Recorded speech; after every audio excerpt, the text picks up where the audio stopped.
పరిశుద్ధ నామమునకు మహిమ కలుగునుగాక. ఉషోదయం ప్రేమించు కాపరి ఉషా కిరణాలు ఉదయకాలపు వాక్య ధ్యానంనకు మిమ్మల్ని ఆహ్వానిస్తున్నాం. ప్రార్థన. మమ్మల్ని మిక్కిలిగా ప్రేమిస్తున్న పరలోకపు తండ్రి, ఈ ఉదయకాల సమయానికై వందనములు స్తోత్రములు చెల్లించుకుంటున్నాం. ఈ ఉదయకాలమున నీ వాక్యము చేత నాతోను మాతోను మాట్లాడము. వినగలిగిన చెవిని దేవా, గ్రహించుకునే హృదయాన్ని ఈ కార్యక్రమమును ఆసక్తితో వీక్షిస్తున్న ప్రతి ఒక్కరికి అనుగ్రహించి నీ కృపలో దాచి దేవా, నీ యొక్క ఆశీర్వాదములతో నింపి నడిపించమని యేసు పరిశుద్ధ నామమున అడిగి వేడుకుంటున్నాను పరమ తండ్రి. ఆమేన్. ఈ ఉదయకాలపు వాక్య భాగము నిర్గమాకాండము 17వ అధ్యాయము 8వ వచనము నుండి 14వ వచనం వరకు ఉన్న వాక్య భాగమును చదువుకుందాం. తరువాత అమాలేకీయులు వచ్చి రెఫీదీములో ఇశ్రాయేలీయులతో యుద్ధము చేయగా మోషే యెహోషువతో, మన కొరకు మనుషులను ఏర్పరచి వారిని తీసుకొని బయలువెళ్లి అమాలేకీయులతో యుద్ధము చేయము.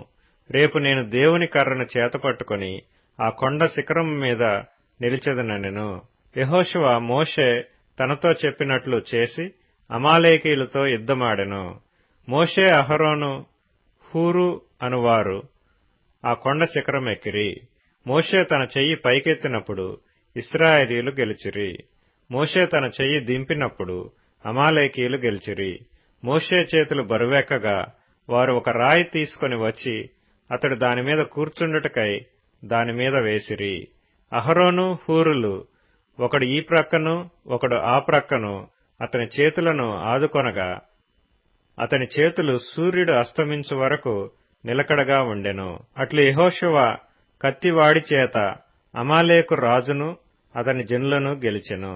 అప్పుడు యెహోవా మోషేతో నిట్లనెను, నేను అమాలేకీయుల పేరు ఆకాశం క్రింద నుండకుండా బొత్తిగా తుడిచివేయుదును గనుక జ్ఞాపకార్థముగా గ్రంథములో దీని వ్రాసి యెహోషువకు వినిపించుము. మనము చదివిన వాక్య భాగములో ఇశ్రాయేలీయులు అమాలేకులతో యుద్ధమునకు వెళ్ళిన ఒక కార్యమును చూడగలము.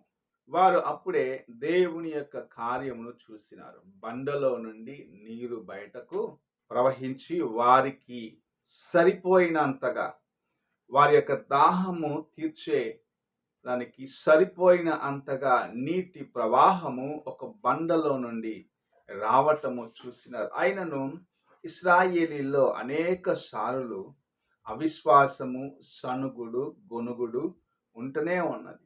అందుకే ఐగుప్తు నుండి బయలుదేరిన వారిలో 2 మాత్రమే వాగ్దాన దేశములోకి ప్రవేశించగలిగినారు. మిగతా వారు అందరూ మార్గములోనే రాలిపోయినారు. వారి యొక్క సంతతి వారే వాగ్దాన దేశంలోనికి ప్రవేశించారని దేవుని యొక్క వాక్యము సెలవిస్తున్నది.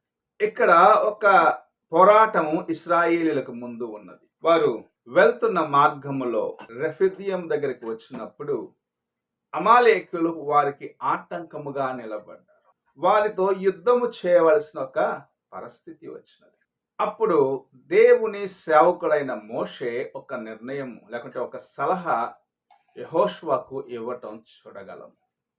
నీవు యుద్ధమునకు కొంతమందిని సిద్ధపరచుకొని యుద్ధమునకు వెళ్ళు, నేను కొండ మీద నుండి నా చేతులెత్తి ఉంచి మీకోసము దేవుని యొక్క సహాయమును అడుగుతాను అని సెలవిచ్చే కార్యమును చూడగలము.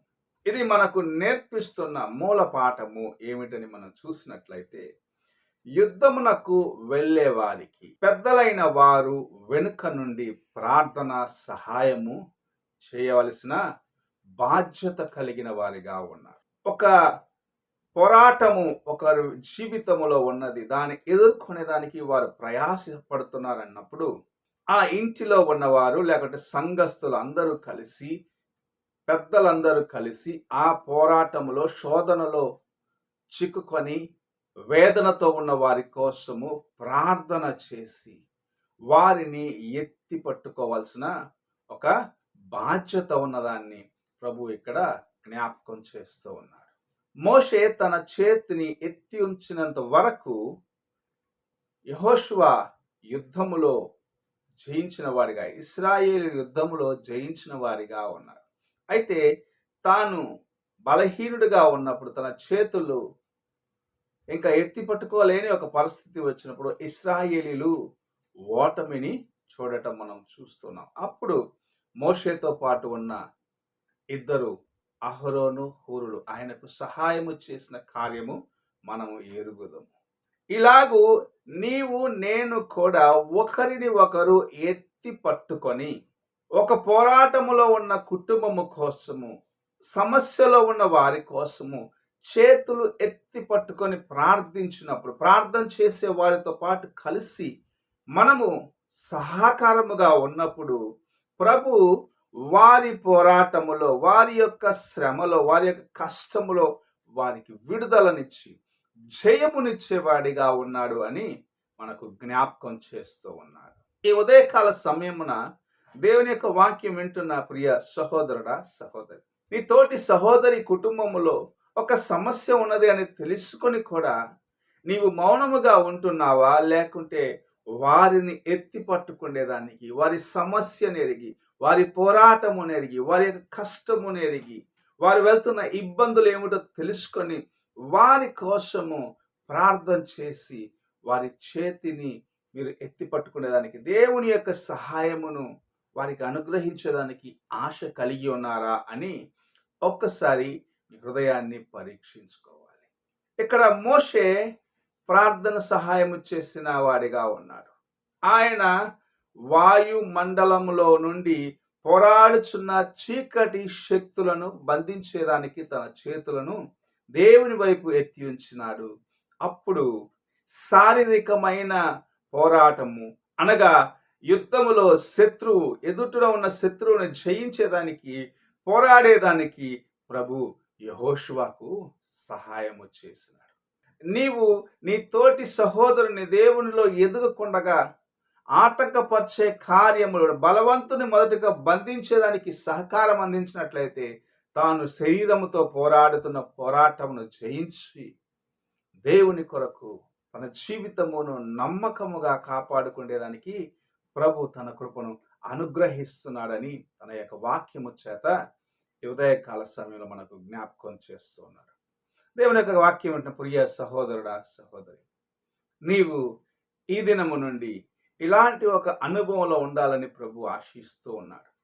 అక్కరలో ఉన్న స్నేహితుని, అక్కరలో ఉన్న బంధువులను వెతుక్కుంటూ వెళ్ళి, కుటుంబస్తులను వెతుక్కుంటూ వెళ్ళి వారికి ప్రార్థన సహాయము, వారిని బలహీనపరుస్తున్న కార్యములను బంధించేదానికి ఆశ కలిగి ఉండాలి. అదే సమయంలో ప్రార్థనలో నీవు వారిని ఎత్తిపట్టుకునే ఆ అనుభవంలోకి రావాలి అని ప్రభు ఆశిస్తూ నీతో ఉదయకాల సమయంలో మాట్లాడుచూ ఉన్నాడు. నీవు నీ హృదయమును దేవుని ఎదుట యథార్థముగా కాపాడుకుంటూ నీ స్నేహితుని కొరకు, నీ యొక్క సహోదరుని కొరకు లాగు ప్రార్థించినప్పుడు అతనిని బంధించిన బంధకములను ప్రభు విడిపించి అతనికి పోరాటముగా ఉన్న కార్యములను జయమునిచ్చి దేవుని యొక్క సహాయము చేత తాను జయము పొందిన వాడిగా మార్చబడతాడని ఈ ఉదయకాల సమయంలో ప్రభు మనకు జ్ఞాపకం చేస్తున్నాడు. ఈ ఉదయకాలమున నీవు ఎలాంటి వ్యక్తిగా ఉన్నావా? సహాయము చేసేదానికి సిద్ధపడ్డ వ్యక్తిగా, ప్రార్థన చేసేదానికి సిద్ధ మనసు కలిగిన వ్యక్తిగా ఉన్నావా అని నిన్ను నీవు పరీక్షించుకో. ప్రార్థన చేసుకుందాం.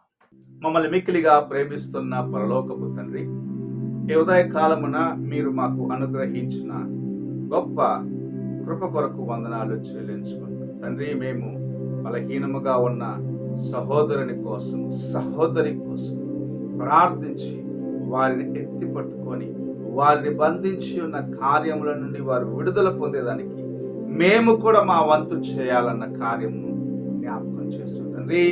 మేము మా వంతు చేసినప్పుడు, నేను నా వంతు చేసినప్పుడు నీవు నీ సహాయమును అనుగ్రహిస్తావు అన్న కార్యమును ఈ ఉదయకాల సమయం నీ వాక్యము చేత మాకు జ్ఞాపకం చేస్తున్నావు తండ్రి. నీ వాక్యానుసారముగా నడుచుకొని ఇతరులకు సహాయముగా ఉండేదానికి, ఇతరులకు ఆశీర్వాదకరముగా ఉండేవారిగా నన్ను మమ్మల్ని మార్చమని యేసు పరిశుద్ధ నామమున అడిగి వేడుకుంటున్నాను పరమ తండ్రి. ఆమేన్. తండ్రి అయిన దేవుని ప్రేమ, కుమారుడైన క్రీస్తు కృప, ఆదరణకర్తైన పరిశుద్ధాత్మ యొక్క సహవాసము ఎప్పుడు ఎల్లప్పుడూ తోడయుండి సదాకాలము నడిపించును గాక. ఆమేన్.